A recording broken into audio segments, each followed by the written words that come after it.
I guess we'll be starting without our consultants. How about a wave? What do you need a consultant for? We do. If they both want to come here at the end of the year to say Merry Christmas to everybody. Okay. How many square feet is a? Oh God, I have no idea. Here, speaking of consultants, there he is. Hey, is a consultant. And one of those charts of pecans is for Liz, 'cause I know she would be. Okay. Anybody like some baklava? Ooh. Those 2 jars, one is for Liz. Make sure you know that. One's for you, one's for Liz. Right here? Yeah. Okay. And they're pecans again this year. Okay. I just wonder if you buy socks. You can. Good evening, ladies and gentlemen. Welcome to the final planning board meeting of the year for the Hyde Park Planning Board. Please take note of exits around the room in case of emergency, and now join me as we give our allegiance to the American flag. I pledge allegiance to the flag of the United States of America and to the republic for which it stands, one nation, under God, indivisible, with liberty and justice for all. We were pledging allegiance to Frank. The first item on the agenda is a continued public hearing for Quick and Dehowski. The applicants are seeking lot line alterations, which under our code is a minor subdivision. I believe that we were only waiting for a couple of other responses from involved agencies, and we've given now everyone the requisite 30 days. So may I have a motion to reopen the public hearing? So moved. Second. All in favor? Aye. Hi. Is there any testimony from the public about this application? Any comments from consultants or the board about this application? No. Nope. Again, we've waited the requisite 30 days under seeker for responses. The only response we got back was DEC. We've incorporated their comments or concerns, minor as they were, into the resolution. So may I get a motion to close this public hearing? So moved. Second. All in favor? Aye. Hi. And who has this file? I do.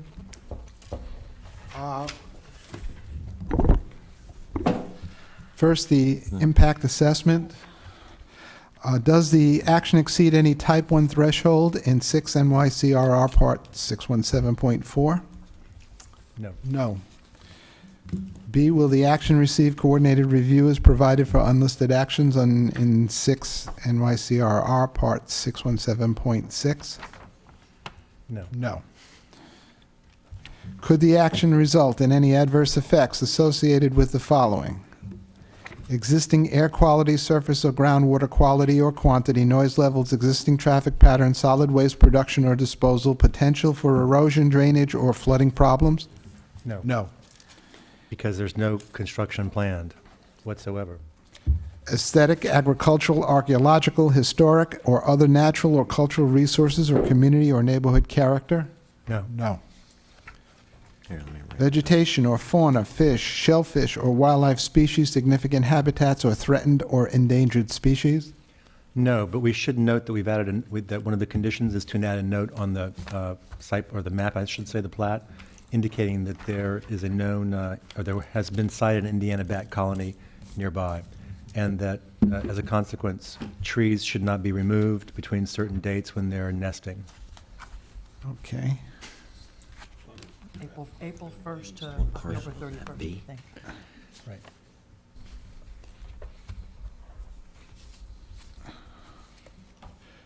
So I indicated no condition on plat that Indiana bat colony nearby and trees should not be removed when they are nesting. Correct.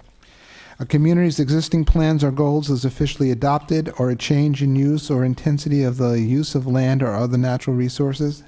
No. No. Growth, subsequent development, or related activities likely to be induced by the proposed action? No, No. no new lots. Long-term, short-term, cumulative, or other effects not identified in C1 through C5 on this assessment? None. None. Other impacts, including changes in the use of either quantity or type of energy? No. No. Will the project have an impact on the environmental characteristics that cause the establishment of a critical environmental area, CEA? Absolutely not.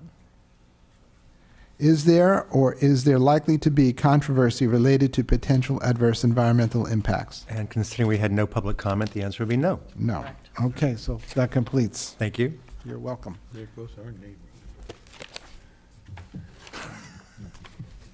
And now you have the resolution? Resolution, Planning Board. Resolution accepting sketch and granting final conditional subdivision approval, Quick and Dahowski, December 18th, 2013, Resolution 19-13A. Whereas, now, therefore be it resolved that the Planning Board hereby determines that the project as proposed will not result in any significant adverse environmental impacts, and that a draft environmental impact statement will not be prepared. Be it further resolved that the Planning Board hereby accepts the sketch plan and classifies the subdivision as a minor subdivision. Be it further resolved that the Planning Board hereby grants final approval to the subdivision plat, subject to the following conditions. 1, payment of all fees in escrow. 2, revision of the plat to contain a zoning table showing the existing and proposed dimensions of lots 5, 6, 7, and parcel B, with a column listing current dimensional requirements.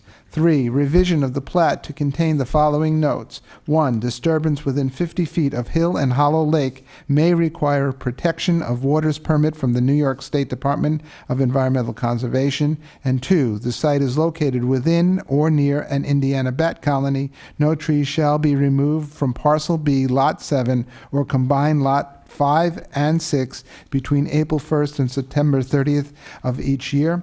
4, revision of the plat to indicate that the parking area, tent, and shed located on parcel B are existing conditions and that no approval is being granted for these structures by the Planning Board.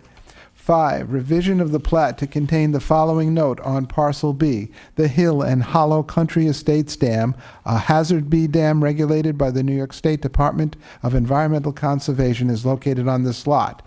6, Department of Health permission to file.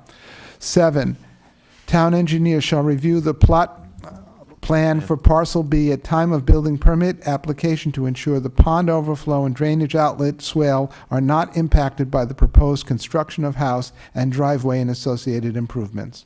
Second.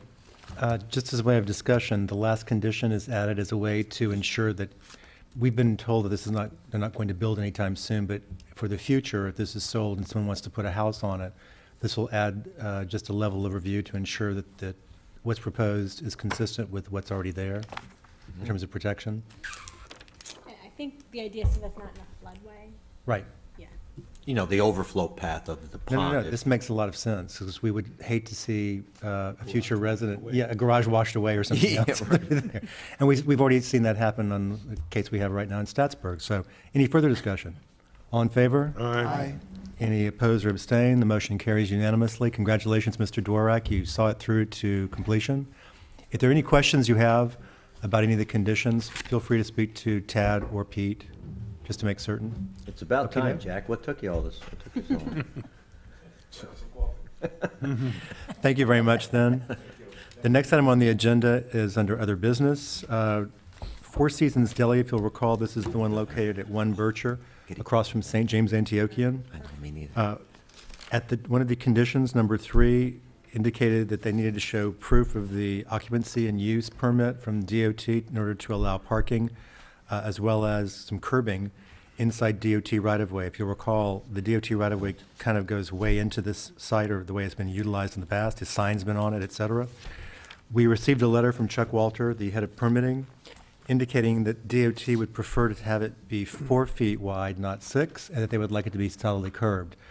I spoke to Mr. Walter by phone afterwards, just out of curiosity as to why, and he said that DOT's position was that if it's just grass, it's likely to become weeds, not maintained well, and that the reason why they wanted it reduced from 6 to 4 feet was they felt that it would constrain the way the 2 cars are parked. There's, if you'll recall, the one handicap parking stall that's designated ADA, I should say, rather than handicap, is located within the TOT right-of-way, and they felt they want to add more space for any potential person who's actually using a wheelchair or something else encumbered. So the owner, after waiting about 8 months in which to try to reach his conditions, is suddenly now trying to reach them in 8 days.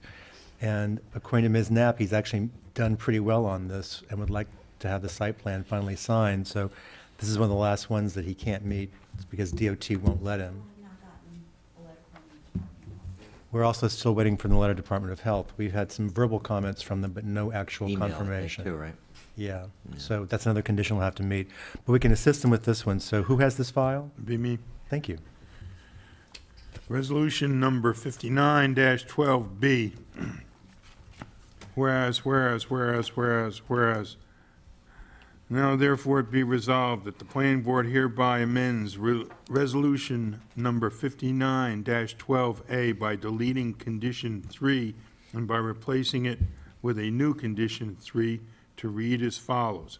3, proof of obtaining a use and occupancy permit from New York State DOT for the customer parking space and a 4-foot wide concrete or paved island along Route 9G in an area adjacent to the customer parking space and revision of the site plan to reflect the same. Is there a second? Second. Any discussion? All in favor? Aye. Any opposed or abstain? The motion carries. Congratulations. The next item on the agenda, we've received a request from Mr. Greco of Foz Construction to extend the site plan approval for the Hotel Conference Center on the CIA property that would be at the end or near where St. Andrews terminates on Route 9. Just to remind everyone, we're allowed to give 2 180-day extensions for the time in which people need to meet conditions. Then that ends. We're allowed to do an unlimited number of extensions of approvals once things are signed. Well, I say unlimited up to a certain point would be of reasonableness, but we do have to, it's required under our code and also by state law that we have a public hearing for it. So I need to get a motion to set a public hearing for January 15th to, for our next meeting, I should add, to evaluate any public interest in our extending the site plan approval for the hotel. So moved. Second. All in favor? Aye. Thank you, ladies and gentlemen. Last, I need a motion to release escrow for the following applications. Darby O'Gills, we have $92.20 for planning board engineer and planning board planner, and for Rondot Savings Bank, both of which are completed, by the way, sites, everything's signed, and they have COs. We have $320 for the planning board engineer and planning board planner, and $447.25 for the planning board attorney. So, make that motion. So moved. Second. All in favor? Aye. Motion carries. Before I ask for a motion to adjourn, I want to wish everyone in Hyde Park, all my colleagues up here, all the consultants, anyone in the audience, a very Merry Christmas, Happy Holidays ahead, a great New Year, and I want to thank my colleagues and the consultants personally for working so hard this year to endeavor to create a better Hyde Park. I think we're getting there, so thank you. Motion to adjourn? Wait, I wanna let everyone know something hot off the presses. The Article 78 against the Planning Board and Zoning Board of Appeals was dismissed. Yay!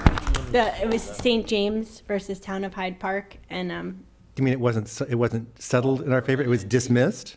yeah, the petition was dismissed, So, and ND can proceed now. NND can move forward. Are we gonna go for costs? Which one is? No, I'm afraid we can't do that. we can't do that in an Article 78. This but is the one where the in a- church sued us. The judge read, you know, it sounds as if she read the entire record because she quotes from the minutes, and she said that the planning board, you know, took a hard look and was very diligent in its review. Yay. I believe that the last time we were sued in Article 78, we won, but the judge did not dismiss the case. Isn't there a distinction between dismissing it versus ruling in someone's favor? Well, Doesn't it sort of mean that it didn't rise to the merit of even shouldn't have never been a lawsuit in the first place? well, it says the petition to annul the determination is denied and the proceeding is Okay. dismissed. Okay. So she denied and dismissed. Well, the next time I see Judge Rosa, I will thank her for this. I don't see her very often, but I will thank her, and that is great news. And that's a Yeah. lovely way to end the year. That means that for anybody listening in the television audience,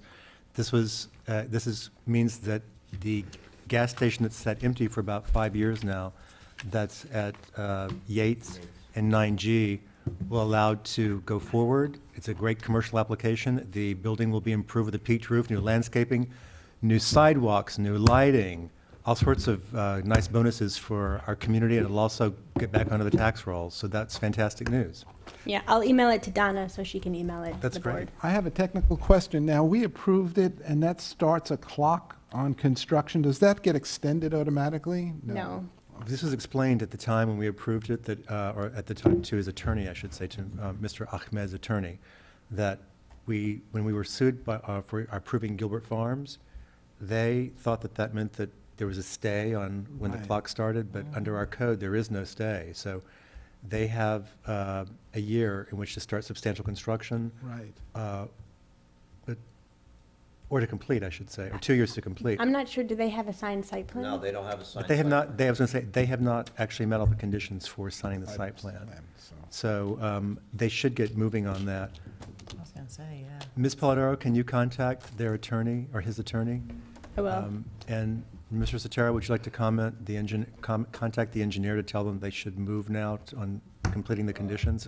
0, yeah. Mr. Interante, yeah, because now's the time. Anything else for anybody? The taxes just went up 5 times in order to cover it. It's true. Making a motion to So adjourn? moved. Second. All in favor? Aye. Thank you, one and all. Happy New Year.